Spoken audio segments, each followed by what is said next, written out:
Welcome back. You're still watching Technoholik on tour from sunny Hong Kong. Now that you've seen Nokia's Symbian showcase, let's get you something from another operating system that has been invading our lives for quite some time now. Yes, we're talking about Google's Android, and probably one phone gets released every single day supporting that very operating system. So today we get you Sony's latest offering, that's the W8 Walkman. Siddhartha Sharma checks that phone out. Thanks, Radhika. Well, to understand the phone that I have with me over here, we first need to take a look at the start of the portable music revolution.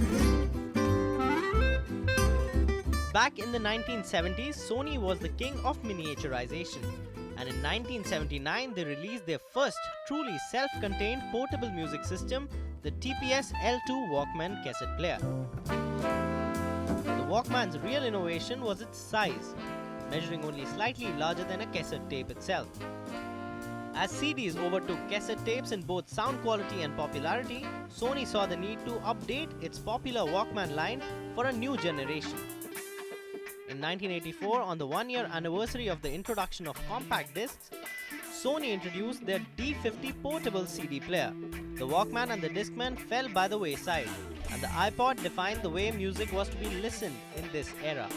And then iPhone integrated the same music experience on a mobile phone.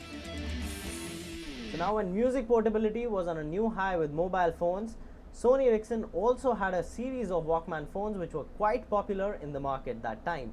And now in the smartphone era, Sony Ericsson again attempts to revive its Walkman brand through the W8.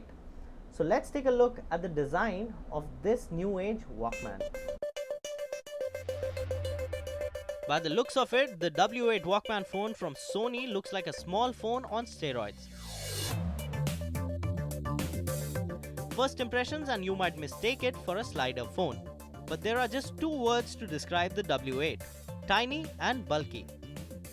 The W8 Walkman phone from Sony is not a phone for the fairer sex. Well, don't judge it by the orange back cover. You also get a black cover included in the box if garnish colors are not your style. The phone also comes with two Sony speakers, which are quite futuristic and appealing in a way. Up front, the screen looks of a decent size, and at the back it sports a curve which adds to its thickness. Looking at the phone, you just can't resist drawing a comparison to a tiny fat mouse. Decency has its own definitions, and according to me, the W8 Walkman phone from Sony looks pretty decent, not that bad as it sounds. Well, the phone is made for music lovers, people who want their music on the go. So does this phone really have what it takes to be the ultimate Walkman smartphone? Let's take a look at the specs first. The Sony Ericsson W8 runs on Android 2.1 Eclair and is powered by a 600 MHz Qualcomm S1 series chipset. It supports 2G and 3G networks. The W8 also gives you an option to upgrade to a 16 GB memory through a micro SD card slot. At the back, the W8 comes with a 3.15 megapixel camera capable of snapping decent resolution pictures and capturing VGA quality video at 30 frames per second. At the moment, the phone comes bundled with Reliance 3G SIM, and along the phone you get 50 preloaded songs and 15 Bollywood videos. The W8 Walkman phone box also comes with a set of Sony Ericsson MS450 speakers, which once paired through the 3.5mm audio jack make it a music player like no other. The W8, apart from the speakers, has a wireless FM antenna, which is the first to feature in any smartphone.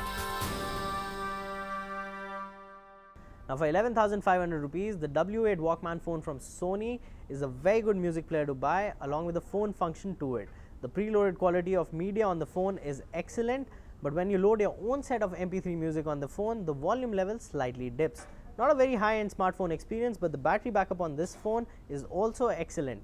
Now the two speakers that come along with the phone will spice up your music experience, and the final verdict on this phone is that it can well qualify for any teenager's first smartphone, but as for me, I would still prefer listening to music on my iPod Touch, and for my calling needs, any cheap phone would do.